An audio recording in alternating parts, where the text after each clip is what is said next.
మీరు చేస్తున్న పని ఒక ₹1 2 కోట్ల వర్క్ చేసి మీరు ఒకటి పెట్టారు ఏంటి, రాజీవ్ సివిల్ సర్వీసెస్ అని చెప్పేసి, రాజీవ్ గాంధీ సివిల్స్ అభయహస్తం అని చెప్పేసి పెట్టాను. 400 మందికి ₹1,00,000 రూపిస్తామని చెప్పి పెట్టాను. అంటే ఎంత అవుతుంది అధ్యక్ష? 4 కోట్లు అవుతుంది. కానీ మీరు చేసిన ప్రచారం ఎంత అధ్యక్ష?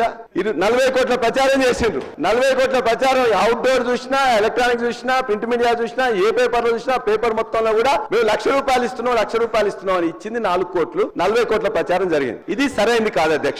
అభయహస్తం పేరు మీద అడ్డగోలుగా అడ్వర్టైజ్మెంట్స్ ఇచ్చామని చెప్తా ఉన్నాం. సివిల్ సర్వీస్ స్టూడెంట్స్ కోసం మన రాష్ట్రం నుంచి పోతున్నటువంటి విద్యార్థులకి, పేద మధ్యతరగతి బడుగు బలహీన వర్గాలకు సంబంధించిన విద్యార్థులకి, ఇంక్లూడింగ్ ఈడబ్ల్యూ స్టూడెంట్స్ కూడా, ఎవరైనా ఈ రాష్ట్రం నుంచి భారతదేశంలో నడుపుతున్నటువంటి యూపీఎస్సీ ఎగ్జామ్ కోసం డబ్బులు లేకుండా ఇబ్బంది పడతా ఉంటే వాళ్ళకి కొంచెం ప్రోత్సహిద్దామని చెప్పి మేము ప్రిలిమినరీ పాస్ అయినటువంటి వాళ్ళందరికీ, ప్రతి అభ్యర్థి ఎవరు అప్లై చేసుకుంటే వాళ్ళందరూ ₹1,00,000 ఇద్దామని చెప్పాం.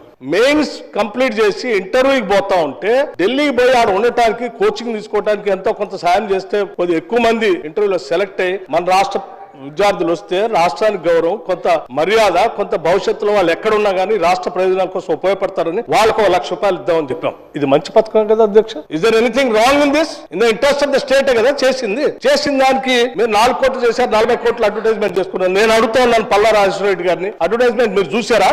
ఇచ్చామో? ఇది is it not a blanket statement of misguiding the house? Can't do like this.